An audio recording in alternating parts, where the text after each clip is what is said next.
विवेक अग्निहोत्री की नई film the Bengal file जब 5 सितंबर को सिनेमाघरों में रिलीज हुई तो उम्मीद की जा रही थी कि ये फिल्म भी कश्मीर फाइल्स की तरह बॉक्स ऑफिस पर धमाका करेगी, लेकिन हुआ ठीक उल्टा। फिल्म ना सिर्फ पहले ही दिन बुरी तरह फ्लॉप हो गई, बल्कि 35 करोड़ के बजट में बनी ये फिल्म पहले ही दिन 2 करोड़ रुपए की कमाई भी नहीं कर पाई।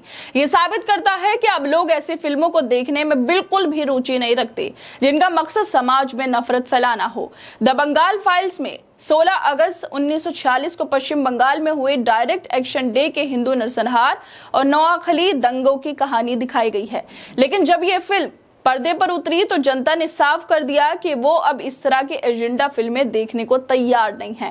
दरअसल विवेक अग्निहोत्री और उनके जैसे फिल्म निर्माता शायद ये मान बैठे हैं कि कश्मीर फाइल्स की सफलता को बार बार दोहराया जा सकता है, लेकिन सच्चाई ये है कि अब दर्शक बदल चुके हैं। लोग समझ गए हैं कि इतिहास के नाम पर, दर्द के नाम पर धार्मिक भावनाओं को भड़काकर सिर्फ राजनीतिक फायदे लेने की कोशिश की जा रही है, पैसे वसूलने की कोशिश की जा रही है। लेकिन अब सवाल ये है, क्या अब हर बार जब इनकी फिल्में नहीं चलेंगी तो ये हिंदू समाज को दोषी ठहराएंगे? क्या अब हर फ्लॉप फिल्म का ठिकरा जनता के सिर फोड़ा जाएगा? क्योंकि विवेक अग्निहोत्री की जो नई फिल्म है बंगाल फाइल्स नहीं चली, क्योंकि हमने देखा कि किस तरह से जो निर्माता है, फिल्म निर्माता अमित जानी, जो उनकी फिल्म थी उदयपुर फाइल, जब वो नहीं चली थी तो उन्होंने कैसे हिंदुओं को गालियां तक दी थी, उल्टा सीधा बोल दिया था, क्योंकि ये फिल्म कन्हैया जो थे राजस्थान से, उनकी दर्दनाक हत्या पर आधारित थी। यह फिल्म 8 अगस्त को रिलीज हुई थी। इस फिल्म को लेकर भी खूब विवाद हुआ, लेकिन जितना विवाद था उतनी दिलचस्पी लोगों ने फिल्म में देखने में नहीं दिखाई। फिल्म मुश्किल से कुछ लाख रुपए ही कमा पाई और बॉक्स ऑफिस पर औंधे मुंह गिर गई थी। और जब फिल्म नहीं चली तब इसके निर्माता अमित जानी का गुस्सा हिंदू समाज पर फूट पड़ा। एक वायरल वीडियो में उन्होंने हिंदुओं को मरी हुई कौम तक कह डाला था।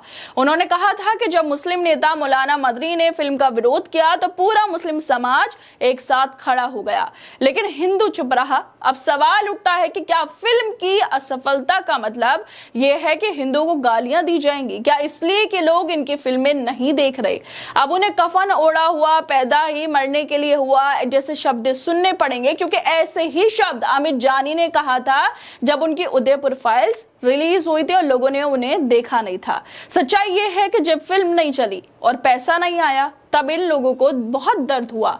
अगर फिल्म हिट हो जाती तो शायद यही निर्माता आज हिंदू समाज की तारीफें कर रही होती, लेकिन जैसे ही जनता ने इनकी नफरत फैलाने वाली स्क्रिप्ट को नकारा तो वही जनता इनके निशाने पर आ गई। विवेक अग्निहोत्री और अमित जानी जैसे फिल्म निर्माता ये सोचते हैं कि वो बार बार धार्मिक भावनाओं को भड़काकर टिकट खिड़की पर भीड़ जुटा सकते हैं, लेकिन अब जनता जाग चुकी है। अब लोग फिल्में देखने सिनेमाघरों में इसलिए नहीं जाते कि कोई धर्म या जाति के नाम पर भड़काऊ भाषण सुनना है। अब दर्शक सिनेमा में संवेदनशीलता, सच्चाई और जिम्मेदारी ढूंढते हैं, ना कि प्रोपेगेंडा।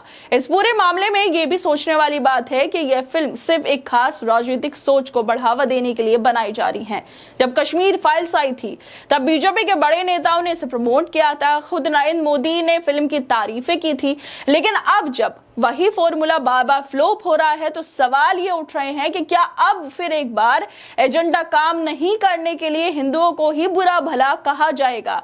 क्या अब लोगों ने सरकार समर्थित प्रोपेगेंडा को पहचानना सीख लिया है? हैदराबाद इंटेलेक्चुअल्स फोरम नाम के ट्विटर हैंडल से विवेक अग्निहोत्री की नई फिल्म द बंगाल फाइल्स के कलेक्शन और कमाई के बारे में लिखा गया है, जिसमें लिखा गया है कि 35 करोड़ में बनी फिल्म 1.5 करोड़ कमा पाई। India rejects hate and propaganda. ये साफ है कि समाज अब बांटने वाली कहानियों से थक चुका है। देश के सामने बेरोजगारी, महंगाई, कानून व्यवस्था, शिक्षा, स्वास्थ्य जैसे असली मुद्दे खड़े हैं, लेकिन इन सब के बीच बाबा फाइल्स के नाम पर जनता को भटकाने की कोशिश की जा रही है। अभी कोशिशें फेल हो रही हैं और इसी वजह से इन फिल्मकारों की बौखलाहटें भी सामने आ रही हैं। सवाल यही है बार बार कि विवेक की फिल्म नहीं चली तो क्या अब वो भी अमित जानी की तरह हिंदुओं को ही बुरा भला कहेंगे? अब हर बार जब कोई ऐसी फिल्म नहीं चलेगी तो हिंदुओं को ही दोषी क्या ठहराया जाएगा?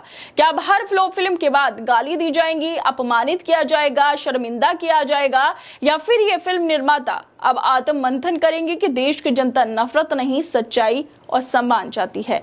हाँ दोस्तों, आप लोगों को क्या लगता है इस वीडियो को लेकर? हमें अपनी राय जरूर दें और बाकी तमाम खबरों को देखने के लिए जुड़े रहिए हमारे साथ।